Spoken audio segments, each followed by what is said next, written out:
Hello, next point आपण बघतो transmission मीडियाचा अनगायडेड ट्रान्समिशन मीडिया.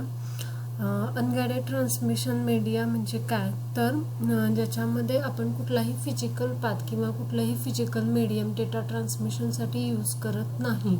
तर ज्याच्यामध्ये तुम्हाला जो डेटा ट्रान्सफर करायचा आहे तो डेटा ट्रान्सफर करण्यासाठी तुम्ही एअर किंवा ॲटमॉस्फिअर हे ॲज अ मीडियम म्हणून यूज करता. त्याला म्हटलं जातं अनगायडेड ट्रान्समिशन किंवा त्याला म्हटलं जातं वायरलेस ट्रान्समिशन.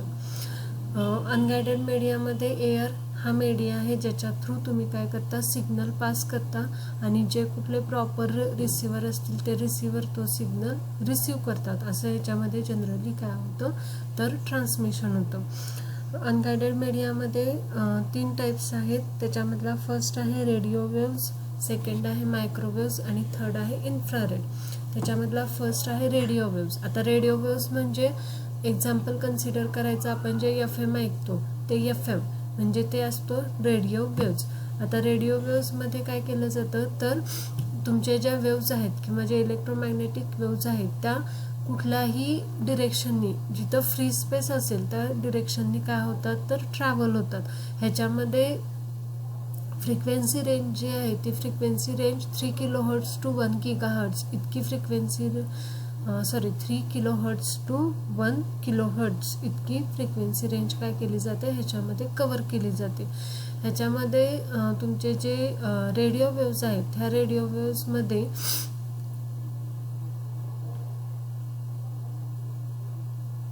सेंडर आणि रिसिव्हर जे असतात ते काय अलाइन करायची गरज नाही. त्यामुळं जे अँटिना सेंड करतो म्हणजे जो सेंडर असतो तो सेंडरनी जो डेटा सेंड केलेला आहे तो रिसिव्हर प्रॉपरली काय करतो रिसिव्ह करतो. आणि ह्याचं एक्झाम्पल म्हणजे आपण जे FM रेडिओ ऐकतो ते.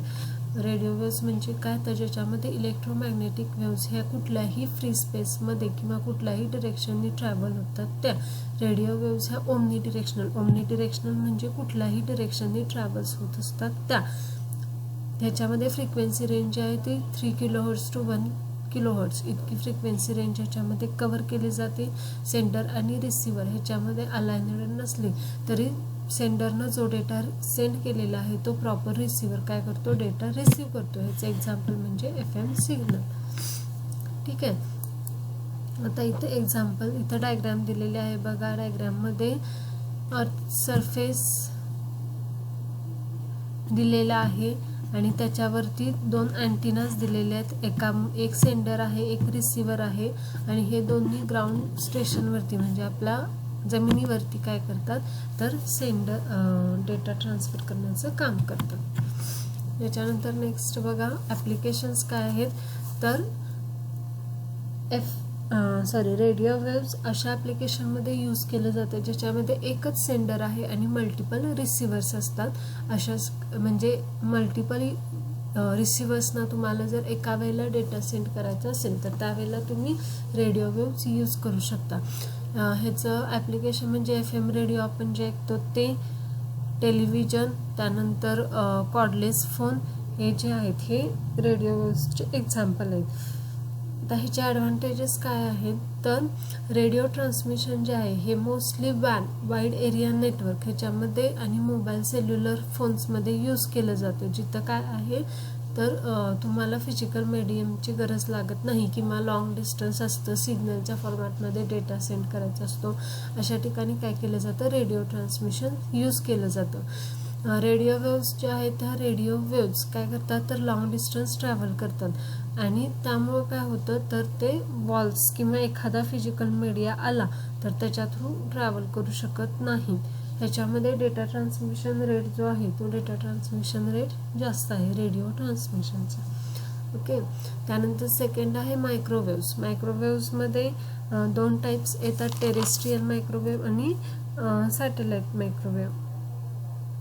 मायक्रोवेव्समध्ये फर्स्ट आहे टेरेस्ट्रियल मायक्रोवेव्स. तर टेरेस्ट्रियल मायक्रोवेव्समध्ये काय केलं जातं तर अँटिनाज असतात, त्या अँटिनाज प्लेस केले जातात आणि त्या अँटिनाजमध्ये सोर्स आणि डेस्टिनेशनचं डिस्टन्स हे किती आहे त्याच्यावरून त्यांच्यामध्ये काय उभे केले जातात, तर टॉवर्स उभे केले जातात. सोर्स आणि डेस्टिनेशनचं जर डिस्टन्स जास्त असेल तर सिरीज ऑफ टॉवर्स उभे केले जातात, आणि जर डिस्टन्स कमी असेल तर एका दुसरा टॉवर हा काय केला जातो, त्याच्यामध्ये उभा केला जातो, आणि थ्रू दॅट टॉवर काय होतो, सिग्नल हा सेंड केला जातो, आणि तो शेवटी काय होतो, रिसिव्हरला मिळतो.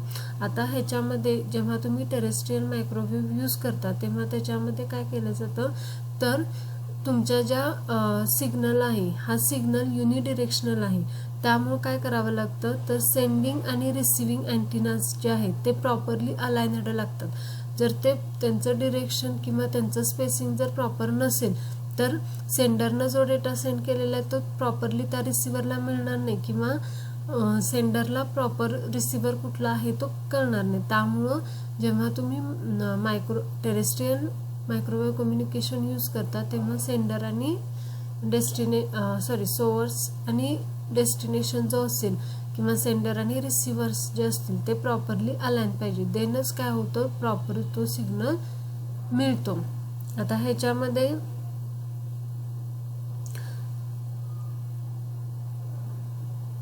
जेव्हा तुम्ही सिग्नल पास करता तेव्हा सिग्नल पास करताना जेवढ्या हाईटला तुम्हाला अँटिनाज प्लेस करता येतील तेवढ्या हाईटला प्लेस करायचं, की जेणेकरून सिग्नल पास होताना त्याच्यामध्ये कुठलाही सॉलिड मीडियम किंवा कुठलंही त्याला डिस्टर्बन्स होणार नाही. एवढ्या हाईटला तुम्ही काय करायचे, तर अँटिनाज प्लेस करायचे.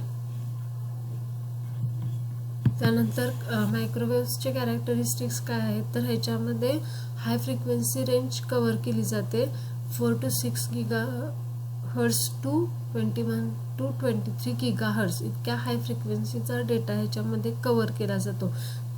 त्याच्यानंतर बँडविड्थ म्हणजे स्पीड, ह्याला 1 to 10 Mbps इतकी बँडविड्थला तो सपोर्ट करतो. शॉर्ट डिस्टन्स जर असेल तर ते इनएक्सपेन्सिव्ह असतं, कारण तुम्हाला त्याच्यामध्ये दुसरे कुठले टॉवर्स किंवा काही एस्टॅब्लिश करायची गरज नाही. आणि जर लॉंग डिस्टन्स असेल तर एक्सपेन्सिव्ह असणार आहे, कारण जेवढं डिस्टन्स लॉंग असेल तेवढं तुम्हाला काय करावे लागतं, तर त्याच्यामध्ये टॉवर्स एस्टॅब्लिश करावे लागतात. त्यानंतर ॲटेन्युएशन म्हणजे काय, तर loss of signal.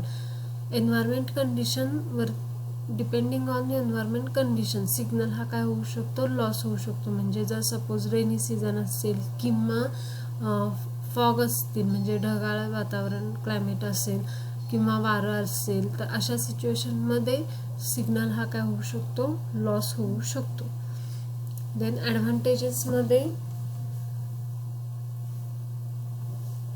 First advantage आहे it is cheaper than using केबलपेक्षा चीपर आहे, कारण केबलला तुम्हाला काय करावे लागते, ती बाय करावी लागते, परत फिजिकली ती लोकेट करावी लागते, त्यामुळे it is cheaper than cable.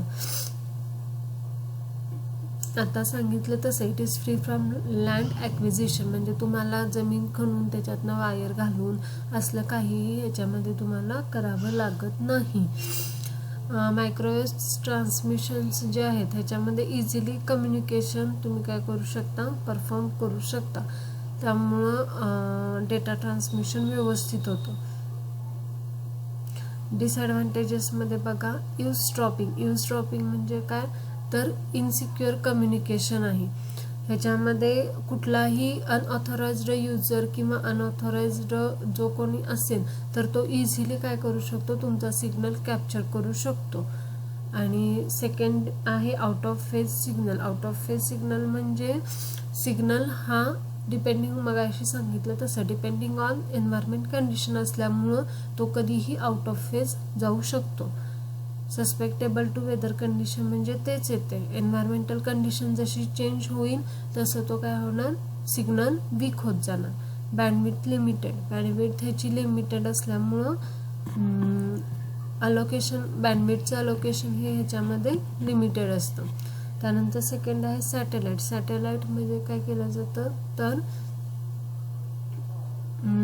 Physical object जो आहे तो physical object that revolves around the earth at a known height. Satellite communication जे आहे ते फायबर ऑप्टिक किंवा अदर केबलपेक्षा जास्त रिलायबल आहे. ह्याच्यामध्ये आपण काय करू शकतो, कुठल्याही पॉईंटपासून आपण सॅटेलाइट कम्युनिकेशन परफॉर्म करू शकतो. सॅटेलाइट ह्याच्या कम्युनिकेशनमध्ये वर्किंग कसं होत असतं, तर सॅटेलाईट जे असतात ते सिग्नल ॲक्सेप्ट करतात अर्थ स्टेशनकडून सिग्नल आल्यानंतर ते सिग्नल ॲम्प्लिफाईज करतात म्हणजे काय, तर सिग्नल जर लॉंग डिस्टन्स ट्रॅव्हल करून आलेला असेल तर तो सिग्नल वीक होण्याचे चान्सेस आहेत किंवा त्याच्यामध्ये ॲटिन्युएशन होण्याचं किंवा नॉईज इंटरफिअरन्स होण्याचे चान्सेस जास्त असतात. मग ते सगळं त्याच्यामधून काढून टाकायचं, त्याला म्हटलं जातं ॲम्प्लिफाय. मग सॅटेलाईट काय करतात, ग्राउंड स्टेशनकडून म्हणजे सोर्सकडून सिग्नल ॲक्सेप्ट करतात, त्यानंतर तो सिग्नल ॲम्प्लिफाय करतात, स्ट्रॉंग करतात आणि त्यानंतर जो कुठला रिसिव्हर आहे अर्थ स्टेशनला त्या रिसिव्हरला तो सिग्नल सेंड करतात. असं सॅटेलाईटचं वर्किंग असतं. आता ह्याचे ॲडव्हान्टेजेस काय आहेत, तर टेरेस्ट्रियल मायक्रोवेव्हपेक्षा जास्त एरिया हे सॅटेलाईट मायक्रोवेव्ह कव्हर करतात. ह्याच्यामध्ये तुमची जी कॉस्ट असते सॅटेलाईटची ही कशावरती इंडिपेंडंट असते, तर डिस्टन्सवरती इंडिपेंडंट असते. कारण ह्याच्यामध्ये आपल्याला काय होत नाही, तर डिस्टन्स येत नाही, त्यामुळे डिस्टन्सवरती ह्याची कॉस्ट डिपेंड नसते. टेरेस्ट्रियलमध्ये कसं डिस्टन्सवरती तुमची कॉस्ट डिपेंड नसते, कारण जेवढं जास्त डिस्टन्स तेवढं तुम्हाला टॉवर्स एस्टॅब्लिश करावे लागतात. त्यानंतर सॅटेलाईट कम्युनिकेशन जे आहेत हे कुठे यूज केले जातात, तर मोबाईल किंवा वायरलेस कम्युनिकेशन ॲप्लिकेशन्स जे आहेत त्याच्यामध्ये यूज केले जातात. इन्स्टॉल करायला इझी आहे. मग ह्याच्यामध्ये सॅटेलाईट कम्युनिकेशनमध्ये आपण ॲप्लिकेशन जर म्हटलं तर TV सिग्नल किंवा फॉरकास्टिंग किंवा रेडिओ सिग्नल्स जे आहेत, मोबाईल कम्युनिकेशन ह्याच्यामध्ये सॅटेलाईट कम्युनिकेशन होतं, ज्याच्यामध्ये आपल्याला TV जरी चालू केला तर आपण कुठला जरी चॅनल लावला तर त्याला सिग्नल येतो, बरोबर आहे. तो सिग्नल प्रत्येक ठिकाणी जेवढे TVs असतील त्या सगळ्यांना तो सिग्नल सेंड केला जातो एकाच वेळेला. मग हे सगळं कोण करतं, तर सॅटेलाईट थ्रूच हा सिग्नल सेंड केला जातो.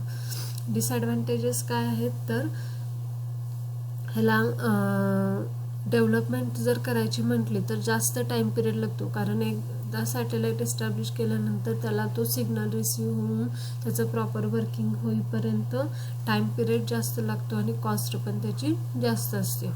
त्याच्यानंतर सेकंड आहे, सॅटेलाईट जरी हे केलं आपण तर त्याला परत मॉनिटर करण्यासाठी, कंट्रोल करण्यासाठी तुम्हाला काय करावं लागतं, ठराविक टाईम पिरियडनंतर ते मॉनिटर कंट्रोल करावं लागतं.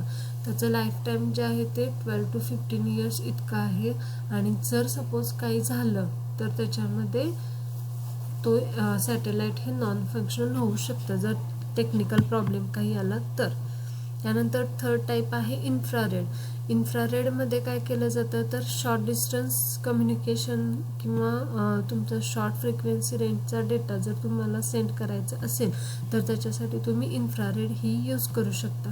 ह्याच्यामध्ये फ्रिक्वेन्सी रेंज जी आहे ती 300 GHz to 400 Hz. ह्याच्यामध्ये शॉर्ट रेंज कम्युनिकेशनसाठी म्हणजे शॉर्ट डिस्टन्ससाठी तुम्ही काय करू शकता, यूज करू शकता. फॉर एक्झाम्पल 2 सेलफोनमध्ये कम्युनिकेशन असेल किंवा TV आणि रिमोटमध्ये कम्युनिकेशन असेल किंवा कम्प्युटर आणि सेलफोनमधला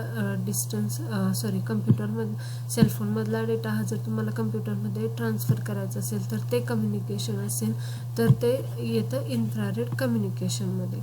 आता याचे कॅरेक्टरिस्टिक्स काय आहेत, तर हाय बँडविड्थला सपोर्ट करतं आणि त्यामुळं बँडविड्थ हाय असल्यामुळे डेटा रेट हा सुद्धा काय लागतो, हाय लागतो.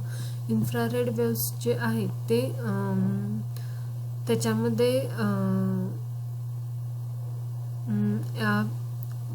सॉलिड मीडिया जर आला तर त्याच्यामध्ये सिग्नल हा पेनिट्रेट होऊ शकतो, त्यामुळं त्याच्यामध्ये इंटरप्ट होईल. इन्फ्रारेड कम्युनिकेशन जे आहेत ते बेटर सिक्युरिटी देतात. ह्याच्यामध्ये तुम्हाला सिग्नल कॅप्चर करून वगैरे ह्याच्यामध्ये होत नाही, कारण हे आपण शॉर्ट डिस्टन्ससाठी यूज करतो. त्यामुळं इन्फ्रारेड कम्युनिकेशन जे आहे ते बिल्डिंगच्या आउटसाईडला जर तुम्हाला यूज करायचं असेल तर अनरिलायबल आहे, कारण जे सनरेज असतात ते सनरेज हे काय करू शकतात, इन्फ्रारेड बरोबर इंटरफिअर करू शकतात, त्यामुळं प्रॉपर सिग्नल तुम्हाला मिळणार नाही. हे झाले 3 आपले कशाचे टाईप, अनगाइडेड ट्रान्समिशन मीडियाचे. ओके.